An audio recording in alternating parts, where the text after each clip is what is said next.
오늘 우리가 읽은 시는 다윗이 지은 비탄시입니다. 악한 계교를 꾸미고 의인을 해하기를 서슴지 않는 악인들에게 하나님께서 보응하시고 갚아주시기를 간구하는 내용입니다. 다윗의 삶을 살펴보고 또 그의 지은 시들을 보면 어떻게 그렇게 어려움들이 많이 있었을까라는 생각을 해봅니다. 그토록 하나님 앞에서 존귀함을 받고 또 사람들의 사랑을 받았던 다윗이지만 그는 늘 침상이 눈물로 젖을 만큼 눈물로 밤을 지새운 날이 많았고 주변 원수들로부터 조롱과 칼과 화살로 늘 긴장하며 살아갔습니다. 그가 지은 시들을 보면 찬양시보다는 비탄시와 고통과 한숨의 시가 더 많이 있습니다. 언제나 하나님을 찬양하는 사람, 늘 하나님 앞에 겸손하게 살아가려고 하는 사람이었던 다윗에게 하나님은 왜 그렇게 모질고 어려운 삶을 살게 하시는 것일까요? 다윗뿐만 아니라 하나님을 믿는 신앙인들의 삶도 고난과 역경을 겪을 때가 참 많이 있는 것을 보게 됩니다.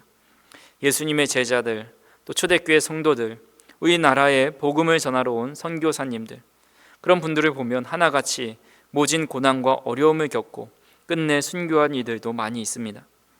세상은 왜 그렇게 믿는 자들을 박해하고 죽이려고 달려드는 것일까요? 예수님께서 그 이유에 대해서 요한복음 15장 19절에 말씀하셨습니다. 너희가 세상에 속하였으면 세상이 자기의 것을 사랑할 것이나 너희는 세상에 속한 자가 아니요 도리어 내가 너희를 세상에서 택하였기 때문에 세상이 너희를 미워하느니라. 믿음의 사람들이 박해를 받는 이유는 세상에 속한 사람이 아니기 때문입니다. 죄악된 세상의 원리와 가치와 삶의 방식과 다른 방법으로 살아가기 때문입니다. 그렇기에 하나님의 뜻대로 살아가려면 살아갈수록 더 큰 환난과 어려움이 있습니다. 그런 의미에서 다윗이 그만큼 눈물과 어려움의 시기를 보냈다는 것은 그의 삶이 다른 사람보다 더 하나님을 사랑하고 하나님의 뜻을 따라 살아갔다는 것을 반증하고 있습니다. 하지만 다윗이 그런 어려움을 당할 때 하나님은 그를 가만히 내버려 두지 않으셨습니다. 그를 대적하는 원수의 공격과 간교함 속에서도 하나님은 그 올무에서 벗어나게 하시고 승리하게 하십니다. 그래서 그의 탄원시, 비탄시는 대부분 하나님을 높이고 찬양하는 것으로 마무리합니다.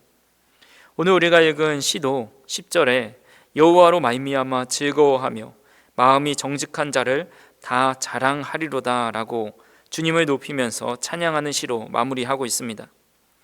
다윗뿐만 아니라 성경에 나오는 인물들도 하나님을 의지하고 또 그들을 원수의 손에 넘기지 않으시고 구원하는 이야기로 가득 차 있습니다.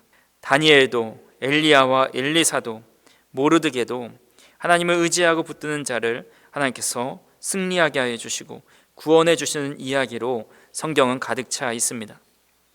오늘 우리도 본시를 통해서 원수의 공격과 때로는 삶의 어려움 속에서 어떻게 하나님의 구원하심을 경험할 수 있고 또 하나님으로 인해 기뻐하며 하나님을 자랑하며 살아갈 수 있는지 한번 살펴보도록 하겠습니다.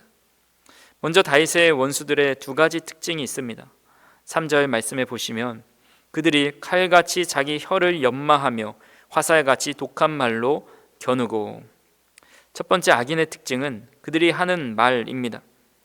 그들이 하는 말이 얼마나 독하고 잔인한지 그들의 혀를 날카로운 칼에, 그리고 그들이 하는 말을 독한 말을 화살에 비유합니다. 칼과 화살은 전쟁에서 사람을 죽이는 도구들입니다. 그들의 말은 칼과 화살처럼 잔인한 파괴력을 지녔다라는 겁니다.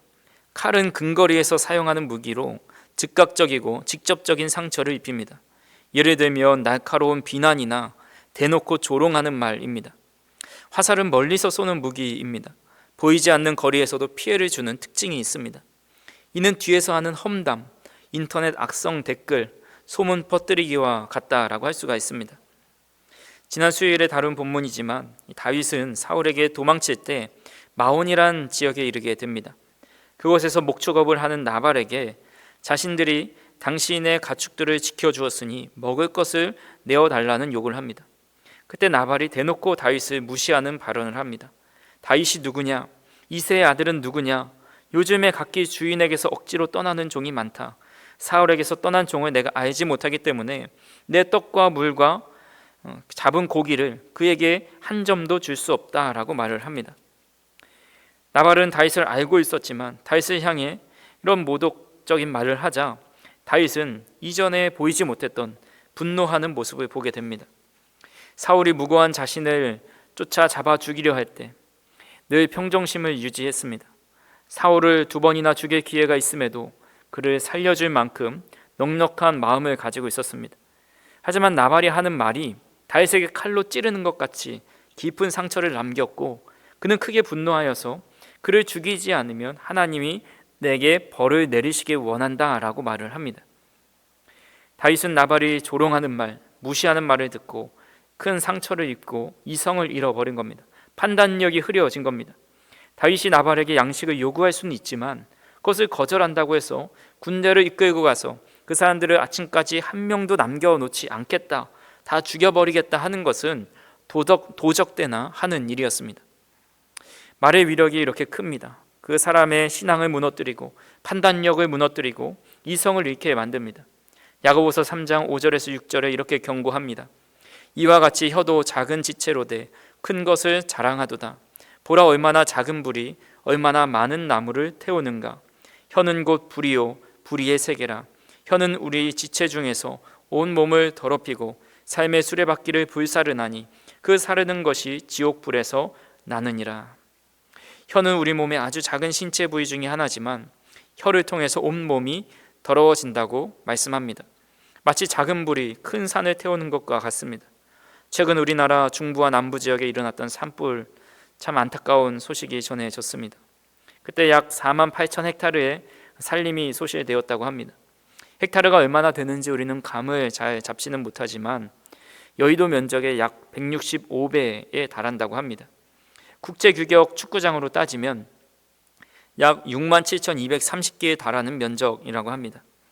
이 불이 일어난 것도 한 남성이 벌초 작업하던 중에 불을 사용하다가 불씨가 날려서 산불이 발생하게 되었습니다. 작은 불씨 하나가 큰 산을 몇 개나 태우는 일이 일어나는 것처럼 악한 말은 그 사람을 무엇보다 고통스럽게 만들고 제대로 된 판단을 하지 못하게 만들어 버립니다. 이렇듯 악인의 입술에서 나오는 말과 비난이 언제나 우리의 마음을 무너뜨리고 우리를 다 태워버리고 우리의 삶을 태워버릴 수 있다는 사실을 우리는 기억하면서 경계해야 합니다. 그래서 원수의 말이 아니라 하나님의 음성, 하나님의 말씀에 귀를 기울일 때에 칼과 화살 같은 말에 마음이 상하거나 무너지지 않을 수 있습니다. 주님의 방패로 앞세워 막아주시기 때문에 우리는 늘 주님의 음성을 살아가면서 그들의 말하는 말과 화살, 칼과 같은 날카로운 말에 상처받지 않고 또 그것에 대하여 마음 상하지 않을 수 있기를 간절히 소망합니다. 2번째로 악인의 특징에 대해서 4절에 이렇게 말씀합니다. 숨은 곳에서 온전한 자를 쏘며 갑자기 쏘고 두려워하지 아니하는도다. 악인의 특징은 온전한 자를 향해서 칼을 휘두르고 화살을 쏘는 것을 두려워하지 않습니다. 이것은 하나님을 향한 두려움이 없다는 겁니다. 양심의 가책도 없고 자신과 반대되는 세력, 자신의 목표에 방해되는 장애물이 있다면 그것을 향해 거침없이 공격을 가할 수 있다는 의미입니다. 악인론이라는 책을 보면 악인이 늘 승리하는 이유에 대해 이렇게 말을 합니다. 일단 그들에게는 시도한다라는 마인드가 있다라고 합니다.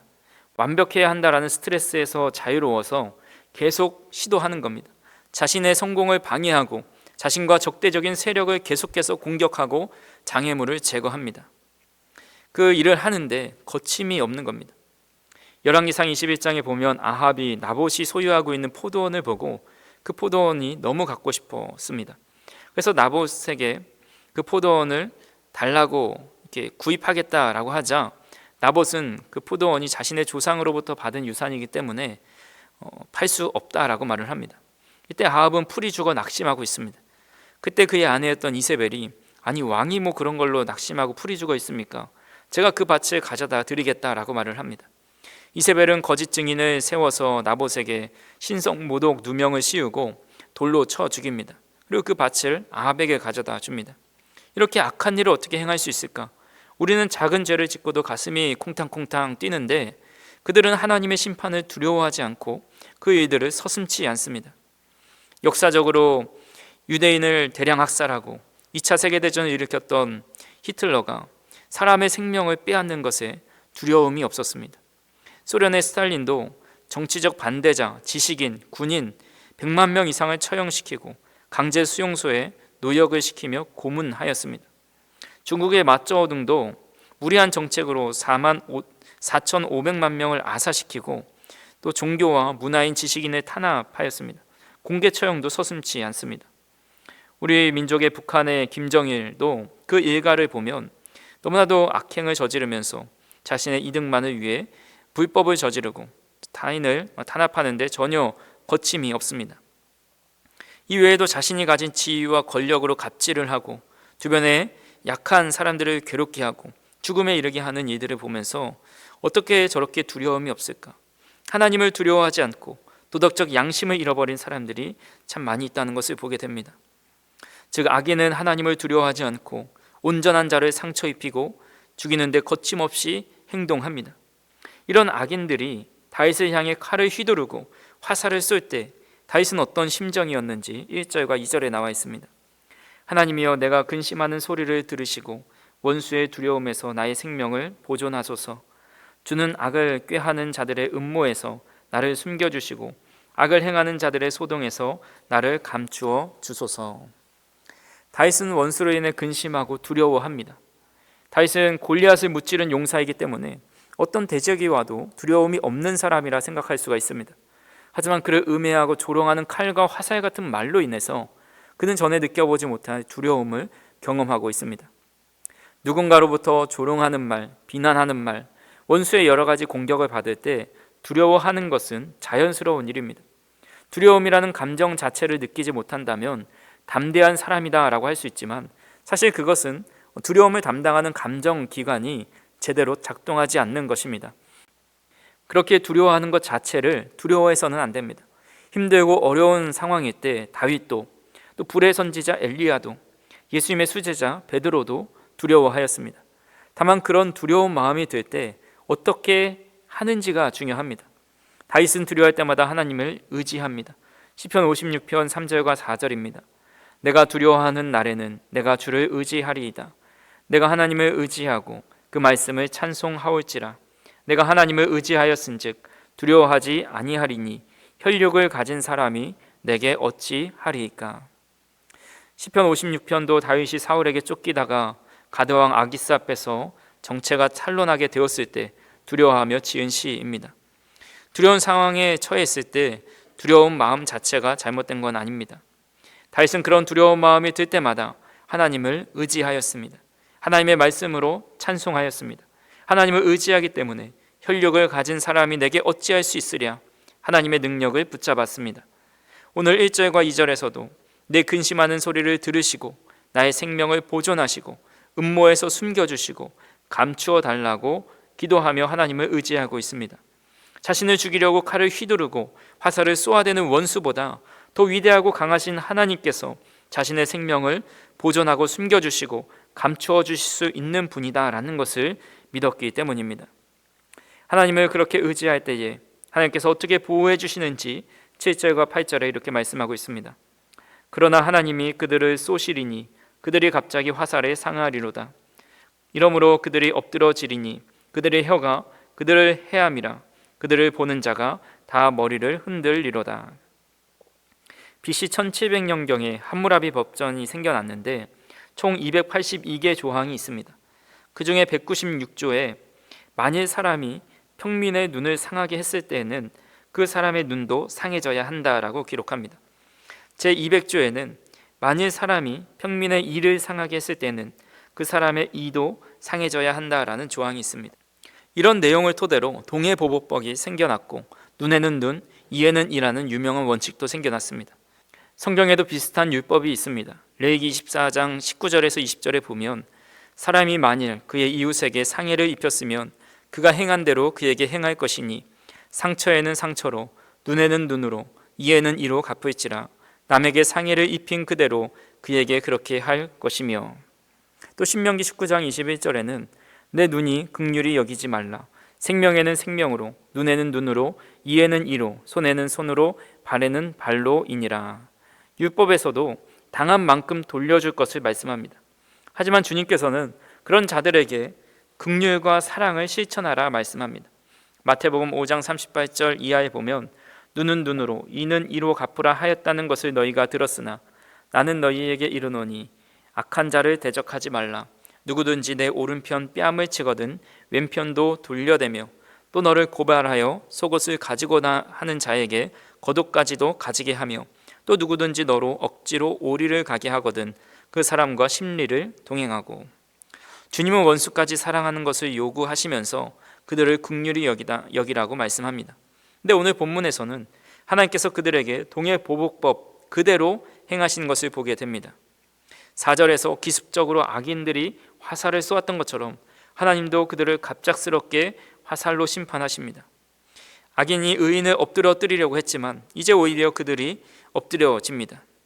악인들이 칼과 화살의 혀로 의인을 상하게 하려 했지만 오히려 그들의 혀가 그들을 해하고 상처를 가져다 주었습니다. 하나님께서 그들이 행한 대로 그대로 갚아주시는 것은 그들에게 긍휼 없는 심판을 내리신다라는 의미입니다. 온전한 하나님의 사람을 공격하고 무너뜨리고 넘어뜨리려 하는 사람들의 결말입니다. 악인에게 그대로 더 크게 갚아주시는 하나님의 모습을 보면서 다윗은 이렇게 찬양하고 있습니다. 10절 말씀입니다. 의인은 여호와로 말미암아 즐거워하며 그에게 피하리니 마음이 정직한 자는 다 자랑하리로다. 아멘. 의인은 자신을 해하려 하는 자들에게 그대로 갚아주시는 하나님으로 말미암아 즐거워하고 있습니다. 하나님의 지켜주심을 자랑하고 있습니다. 본문에 자랑한다는 말은 찬송을 받으실 것이라는 의미가 담겨져 있습니다. 누가 봐도 악인들로 인해 쓰러지고 멸망받을 수 없는 자들이 하나님의 도움을 받고 오히려 악인이 멸망하는 모습을 보면서 하나님을 높이고 찬양하게 될 거라는 의미입니다. 삶에서 가장 즐겁고 기뻐할 때가 언제입니까? 할 수 없는 일을 해냈을 때입니다. 이길 수 없는 상대를 이겼을 때입니다.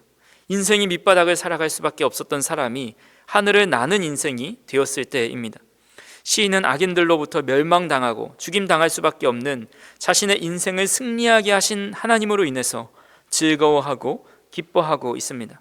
그의 삶을 통해서 하나님께 찬송이 되고 영광을 올려드리고 있습니다. 오늘 우리는 시편 64편을 통해서 악인의 말과 행동이 얼마나 파괴적이고 무자비한지를 보았습니다.